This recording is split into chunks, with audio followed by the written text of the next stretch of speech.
Hello guys, today I'm going to check out the video called 12 Things America Could Learn from Australia. Hopefully also Europeans could learn stuff from Australia. I don't know. Let's just check out the video, shall we? What's good, y'all? Tristan here, and today I'm going to be going over 12 things that America could learn from Australia. Pardon me if it is a little bit loud. I am filming this in a public park, but that is actually my first thing that I think America could learn from Australia is how to build a park. This goes way beyond just how to build a park, but really how to build any nice public facility. If you look at the park in right now, I mean, I can show you, there's this huge playscape just right over there. I'll show a picture of it up, but that is what a typical playscape in Australia looks like. I'll throw some more pictures up just so you can see what a playscape in Australia looks like, but this this picture right here is what a playscape in America looks like. Playscapes here are so much bigger, the kids have it way better, but beyond playscapes, this goes to skate parks, for example. Skate parks here are in every city. They're awesome, they're huge, they're nice. Not the same in America. You know, a city might have one or two nice ones, but in Australia there are way more, and overall they're much nicer. There are so many examples of great public parks or public facilities in Australia. Pretty much every single city here in Australia, not like all, but most of them have these things called lagoons. They're not really like lagoons, they're just public pools, but they call them lagoons. But check out how nice these things are. These are free pools open to the public. They're absolutely beautiful. Free pools! What the hell? Are you serious? They're right in the city center. I'm currently in Airlie Beach. This is what Airlie Beach looks like. Brisbane also has a nice one. The parks here are just so much nicer. Everything related to them is nicer. Oh, and there's never seen anything like that. There. There's two perfectly clean electric grills, and and free bathrooms. God, I need to this could have been 5 points all. Yes, that's something really difficult to find here in Italy. Public bathrooms that are nice and clean. Yes, I mean, when I went to France, it was pretty cool because they had these free public bathrooms. When I was in Lyon, it was fine, but in Paris it's impossible because it's free. There's always a line of 20 to 30 people, so it's really difficult to get in. You gotta have to go to a bar, consume something, and then get your work done. So yeah, that's pretty cool, the public bathrooms. Come on, that's something that we need too in Europe. Come on. On its own. But anyways, point number one, parks in Australia are so much nicer, and the US could learn how to build parks like Australia. The second thing that America could learn from Australia is how to make a thing of coffee. How to make coffee. Here is so nice, it's so fancy, it's so well done. Just like a basic cheap cup of coffee, they just put so much more attention to detail in it. I can't really talk too much on this because I don't drink coffee, I don't like it. But literally, everyone who comes here, Americans, non-Americans, everyone who comes here just thinks Australia has the absolute... Who doesn't like coffee? Are you even human? Just kidding. Best coffee in the world. Alright, now the third thing America can learn from Australia. I mean, you're talking to an Italian, you're saying that your coffee is better than ours. Bro, come on. How can you say that? You don't even like coffee. Bro, oh my god, I like too much. It's one of the things I like the most about Italy, the coffee. So yeah, I can't agree with that. Australia is traffic circles. Oh my god. Alright, they have traffic circles so many here. Everywhere here. You'll find them in neighborhoods, you'll find them in towns, you'll find them connecting big roads. Will it be traffic circles with 2-3 lanes on them? They are so common, and they just speed up the flow of traffic so much. There are so many small stoplights that we have in America that could be eliminated if we put a traffic circle there. No joke, there's probably about 1/4 the amount of stop signs in Australia as there are in America because of the traffic circles, and also they just put a lot more yield signs up instead of stop signs. So if you don't have to totally stop, those put a yield sign there, which is also kind of nice. Alright, so the fourth thing I think America could learn from Australia is how to package and sell watermelon. What I mean by this is in America, if you're buying watermelon, it's probably going to be a full entire watermelon, or you can get a little thing of little dice cubes of watermelon. The issue is the little dice cubes are usually pretty expensive, and it's just enough for 1 or 2 people, and then the whole entire watermelon, it's way too much for one person, and honestly, I am from a family of 4, and 1 watermelon's too much for our family usually. Here in Australia, usually when you're at the grocery store, you're gonna see quarter melons, and they sell them by the quarter melon. Bro, what do they do in America? Are you kidding me? How are they not selling watermelons like that? I mean, that's pretty common. I don't know, but perhaps I should check out a video Europe could learn from Australia, because most of the stuff that he's saying are pretty normal here in Europe as well.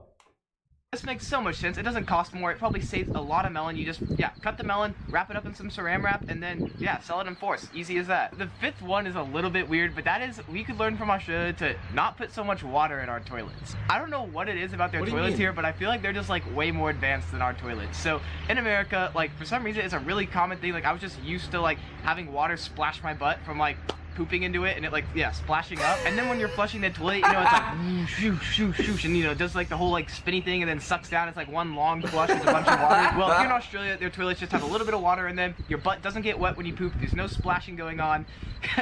Can't believe I'm saying this. Anyways, and then on top of that, they also have like buttons. They have a button for poo and a button for pee. Some American toilets do have this, but I think it's like a law here in Australia because What do you mean there's a button for poo and one button for pee? I don't get it. Yes, I think... No, my toilet now only has one, but most toilets here in Italy have two buttons. I didn't know that one was for poo, one was for... Cannot even talk. One was for pooing and the other one was for peeing. I didn't know that. I just pressed the random button and whatever. I didn't know. Wow, you never stop learning stuff. Is that actually true though? Every single toilet I've seen has had those two little buttons to save some water. The sixth thing that America could learn from Australia is free/cheap sunscreen. You're probably laughing at me as I say this while I'm all burnt, but that's just because I was on a boat for the past 3 days. Wait. Sorry, my computer is a little bit slow, but... Free sunscreen! What do you mean free sunscreen? You're about to blow my mind, man. You're about to blow my mind. Free sunscreen. I always need so much sunscreen. I'm too white.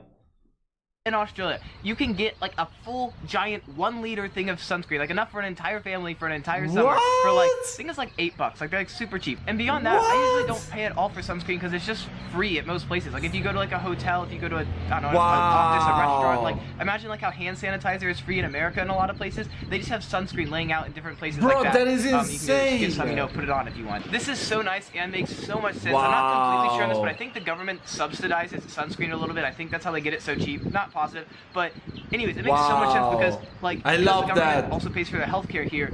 You're gonna have to be paying a lot more for skin cancer than you are gonna be paying for sunscreen. All right, now the seventh thing America could learn from Australia is work-life balance and how to party. Australians, man, they love to have fun. They love to get drunk. They party hard. Additionally, just kind of the culture here and in Europe, they get a lot more paid time off for vacation. Typically, you get about 5 paid weeks off for vacation here. So that could be one of the reasons why they have a better work-life balance. But even when they're not on vacation, just on like a typical weekend, Australians like love to go out. They love to have fun. I don't know. I just feel like they do a little bit better job at partying than Americans do. All right, now the 8th thing that America could learn from Australia is how to do sushi. So yes, I know sushi is not like a typical Australian thing. It's, you know, like Japanese. However, they have kind of a little spin on sushi that I think makes it so much better and makes it kind of like reach like a much larger audience or target market, I guess, if that makes sense. Let me explain. Here in Australia, they have done a couple things that make it just kind of like cool and easy to get. So one is they have a lot of like quick grab and go sushi restaurants here where they just like have sushi like out in a window. You walk by, you can point to which one you want,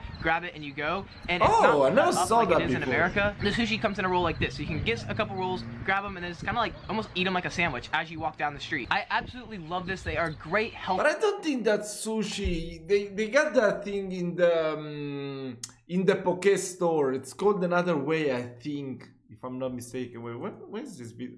Oh, this video was filmed 3 years ago, so probably different. I don't even know if Poke was a thing 3 years ago. I guess in the Western world at least. Healthy, like grab and go snacks. You know, I feel like in America, if you're gonna get something like grab and go, it's gonna be like, I don't know, like a Subway sandwich or like, I don't know, like a burger from McDonald's, like something like not as healthy. Not to mention, it's so affordable here. Like a roll of sushi like that, one of those like grab and go places, is probably gonna cost you like $2.50. American dollars USD. Another great thing about the sushi here is there's this style of sushi restaurant that I know it's common in other parts of the world, but I've just never seen it in America, and we could totally adopt it. But that's like the like train track, I call it, style sushi. Pretty much you just sit down and... I can't find it anymore. Actually, we used to have one like that, like this one that you just sit down. It's a very Japanese experience, but yeah, most people are pigs. I gotta admit that. I don't know if that's just an Italian thing or if it's I don't know, whatever. But it was pretty disgusting most of the times. Like they will keep on making roll the stuff. Sometimes you will find some food that was already touched, maybe by some kids because the parents didn't pay too much attention. So yeah, and some stuff you would eat and you feel that it's so freaking old. Maybe like I don't know, it's like there for 2 or 3 days and they keep eating it up and putting it in the little plate. So yeah. And actually, that is the reason why we only had one restaurant like that in my city, and that closed up for poor hygiene reasons. So we just left with the all you can eat. They're not too bad. If you go to eat at lunch, it's pretty cheap. At night, I would never do it. I did it sometimes and I highly regret it. It's too expensive. I don't even eat sushi. I don't like seafood, so yeah. I eat the rest of the things and it's not worth it.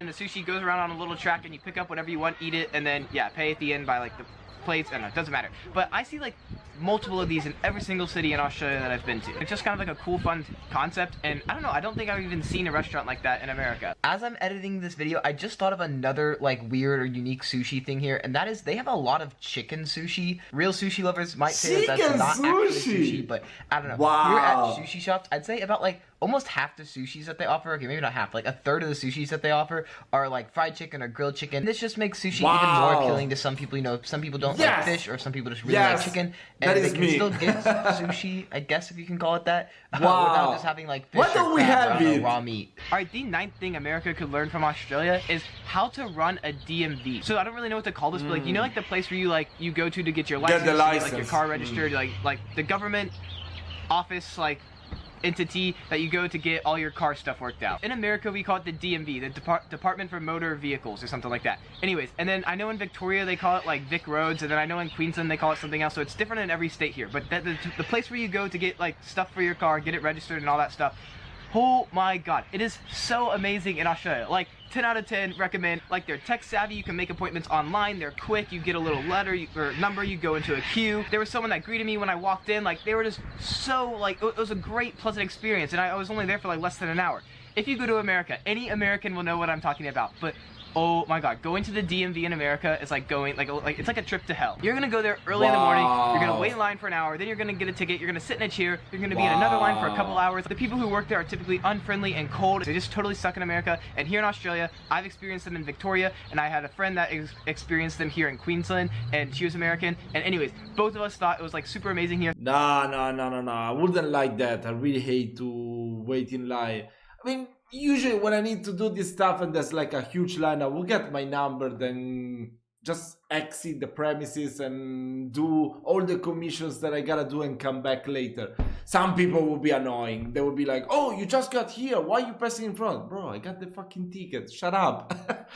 Older people, they have this concept, I'm not just saying older people, I mean, it could be anyone, it could be even younger people. They have this concept that if you get the number, you have to stay in line, show yourself that you're physically in the premises and never leave it, or otherwise your number won't count. Fuck off, that's not how it works. But yeah, I would say that it's like in Australia, here in Europe. Most of this stuff, I mean, America sounds like hell for some things. I mean, some things are better in America, I'm sure, but these ones are pretty bad. We should get the perspective of an Australian saying what things Australia could learn from America. It would be pretty fun. Yeah, so I'm just gonna assume that in all of Australia, the DMV is probably much better than it is in America. Alright, the 10th thing America could learn from Australia is how to eliminate the frickin' penny. Alright, y'all know cent coin is a 5 cents. We still have the penny. I don't know why. Not much to add to that. We just need to take after you and eliminate our penny. Number 11, and this is probably the most important one. Yeah, wait. I agree. I feel like in Europe too, we should just eliminate the 1 cent and 2 cents. I mean, they're useless. Even when you go to pay for the parking space of your car, or when you go to a supermarket, people will just look at you with so much hate in their eyes. And also, when you pay for stuff like, I don't know, you gotta wash your car, you gotta park your car, they won't accept the 1 cent or 2 cents. So tell me, what the fuck is even the point to have them in our currency? I don't understand it. Whatever. one on this entire list, and that is we need to learn how to breathalyze like you do in Australia. When I was in Victoria, y'all had these big old giant buses that are all over the roads at all times of the day, just randomly going, and they breathalyze. They like shut a road down and they breathalyze every single car that goes by. It could be at 2 p.m. in the afternoon, 10 a.m., like 4 in the morning. You've no idea when they're going to be there. They're just there and they breathalyze everyone. And yeah, it's a great way to catch people who are on drugs or drinking and driving. The 12th thing I think America could learn from Australia is your slang. And I'm not saying we should like take your slang and adopt it to America. No, like y'all's slang is like great. It's like a huge part of Australian culture. It's just who you are, you know, in Australia. And in America, our slang's kind of shit. Like we just, I don't know, we don't have good slang. We don't have much slang at all. Anyway, America, we need to up our slang. I got an entire book about American slangs. Come on, don't sell it so bad. It's pretty cool. I like the American slang. Because here in Australia, they have so much slang. And if you want to learn some Australian slang, there are 100 Aussie words and phrases, and you can check those out right down there. And also, if you want to know some things that Australia could learn from America, check out that video right up there. Oh, okay. Maybe I should watch that later, you know? That would be pretty cool. I mean, I asked for it, and then the man already delivered. It was a fun video. I mean, of course, you gotta understand that he's a young guy, probably surfs the whole day, probably studying in Australia, so most of the stuff are, I don't know, are not real stuff like that could pique the interest of the many. But it was still very informative. I really liked it. So if you have any other videos of this kind for me to check out to learn more stuff about your beautiful country/continent, let me know down in the comments. Hope you've enjoyed this reaction, guys. I'll see you on the next one.